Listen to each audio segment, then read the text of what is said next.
সাবেক নির্বাচন কমিশনের প্রধান নুরুল হুদা কমিশন, সেই নুরুল হুদা কমিশনের প্রধান নুরুল হুদাকে আটক করেছে সাধারণ জনগণ, এবং শুধু আটকই করে নাই, তাকে আটক করে তারকে জুতার মালা গলায় দেওয়া দিয়েছে। যিনি করেছেন, যারা করেছেন এই কাজটা আপনাদেরকে সেলুট জানাই, কারণ বাংলাদেশের আইন শৃঙ্খলা বাহিনীর কাজ তারা করে নাই, বাংলাদেশের বিচার বিভাগের কাজ তারা করে নাই।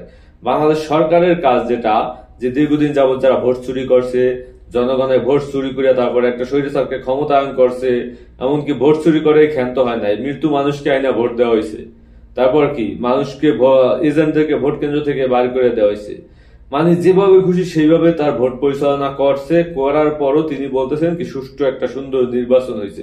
তো এই যে যারা দীর্ঘদিন যাবত এই বড় নির্বাচন কমিশনের প্রধানরা, তাদের কাউকেই কোনো বিচারের আওতা আনা হয়নি। এমনকি রাজনৈতিক দলগুলোকে দেখছি আমরা এই এদেরকে গ্রেপ্তার করার জন্য, অ্যারেস্ট করার জন্য কোন রকমের কোনো ব্যবস্থা বা কোন রকমের কোনো প্রতিক্রিয়া জানায় নাই, বা কোন রকমের কোনো অভিযোগ জানায় নাই যে দীর্ঘদিন যাবত যারা ভোট চুরি করছে যে কমিশনের প্রধানগুলো, তাদেরকে অ্যারেস্ট করা হোক।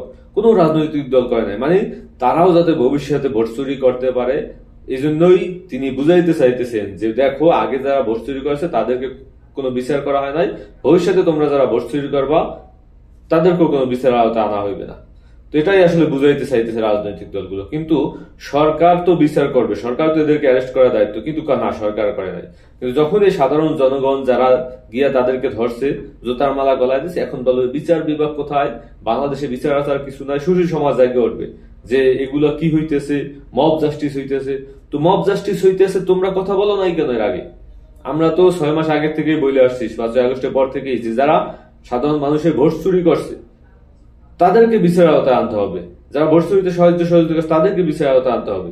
কিন্তু না, হুদা কমিশন নীরবে নিবৃত্তিতে ঘুরে বেড়াইতেছে, তাকে কোনো বিচারের আওতায় আনা হইতেছে না। মানে এভাবেই চলতে আছে। কল্পনা করা যায় যে এইভাবে একটা অপকর্ম করার পরও তাকে বিচারের আওতায় আনা হচ্ছে না, এবং যখনই সাধারণ মানুষ সেটার অ্যাকশন নেয়, সব জায়গায় একই ঘটনা। সাধারণ জনগণ যায় যদি অ্যাকশন নেয়, তখন বলে মব জাস্টিস, তখন সরকারের ঘুম ভাঙে, নয়তো ভাঙে না। মানে বিচার, এই যে নুরুল হুদা কমিশন, নুরুল হুদার মতো ব্যক্তি যদি এখনো জেলের বাইরে থাকে, এখনো যদি বিচারের বাইরে থাকে, তাহলে আপনি কার বিচার করবেন এই দেশে? কিভাবে করবেন? তো এই হইল পরিস্থিতি, এভাবেই চলতে আছে।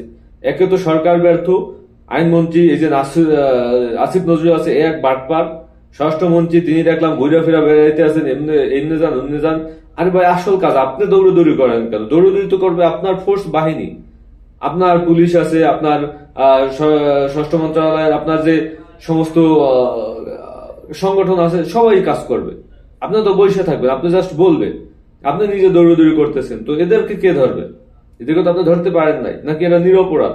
তাহলে আপনারা বলে দেন যে কোনো এর আগে যে 3 জন কমিশনার ছিল তারা সবাই নিরপরাধ।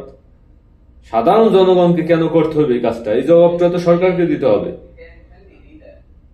আর বিএনপির মতো বড় রাজনৈতিক দল যাদের ভোট চুরি করা হয়েছে, তাদেরকে আমি একবার দেখলাম না যে বলছে যে প্রত্যেকটা নির্বাচন কমিশনার প্রধানকে বিচারের আওতায় আনতে হবে, তাদেরকে গ্রেপ্তার করতে হবে।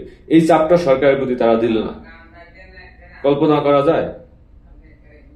এখন সুশীল সমাজ বেরোইবে, বলবে কি এটা মব জাস্টিস হয়েছে। তো মব জাস্টিস তো আপনারাই করার ব্যবস্থা করে দিচ্ছেন।